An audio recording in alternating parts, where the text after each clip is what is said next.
The skyscrapers causing vertigo. The countdown begins in Tokyo. 27. Hi guys! Ako si Zab. And kasama ko yung mga friends ko, si Rika, Gwen, Sin, Shine at Eunice. At ngayon, andito kami sa Emilio Aguinaldo Shrine sa Kawit, Cavite. Isa sa mga pinaka-importanting historical site sa Pilipinas.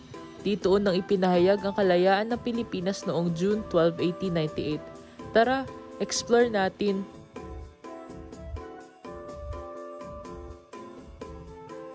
Pagpasok mo, mapapansin mo agad yung old and classic design ng bahay na isinagawa noong 1845.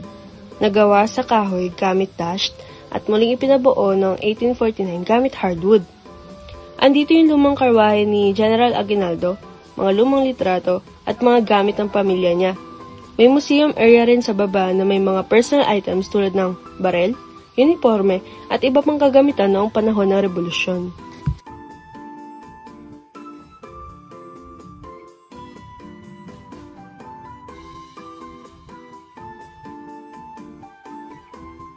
Habang naglalakad ka, makikita mo talaga yung mga dating style ng bahay. Filipino Capiz windows, kahoy na sahig, at antique furniture.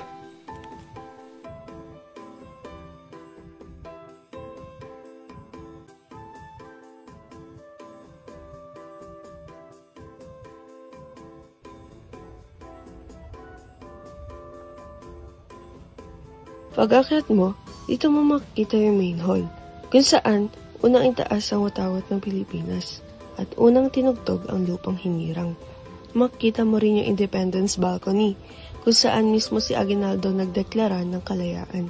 May mga kwarto ng pamilya, dining area, at mga secret passages na ginawa ni Aguinaldo noon bilang taguan o daanan sa oras ng panganib.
Ang puntod ni Emilio Aguinaldo ay nandito sa Aguinaldo Shrine.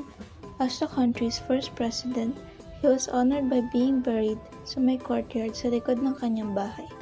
Mga turista at scholar madalas ay pinupuntahan ito para mabigyan pansin ang kanyang kontribusyon para sa bansa. Ang Emilio Aguinaldo Shrine ay hindi lang simpleng bahay, isa itong bahagi ng kasaysayan ng ating bansa. Kung gusto mo matuto tungkol sa ating kalayaan o mahilig ka sa historical places, magandang lugar itong bisitahin.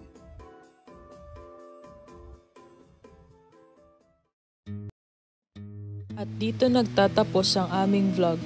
Gusto naming pasalamatan ang mga nag-ambag para sa proyektong ito.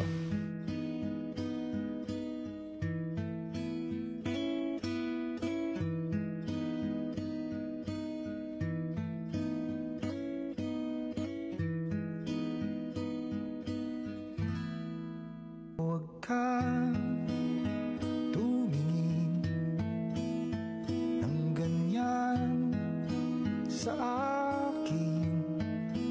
Huwag mo akong kulitin. Huwag mo akong tanungin.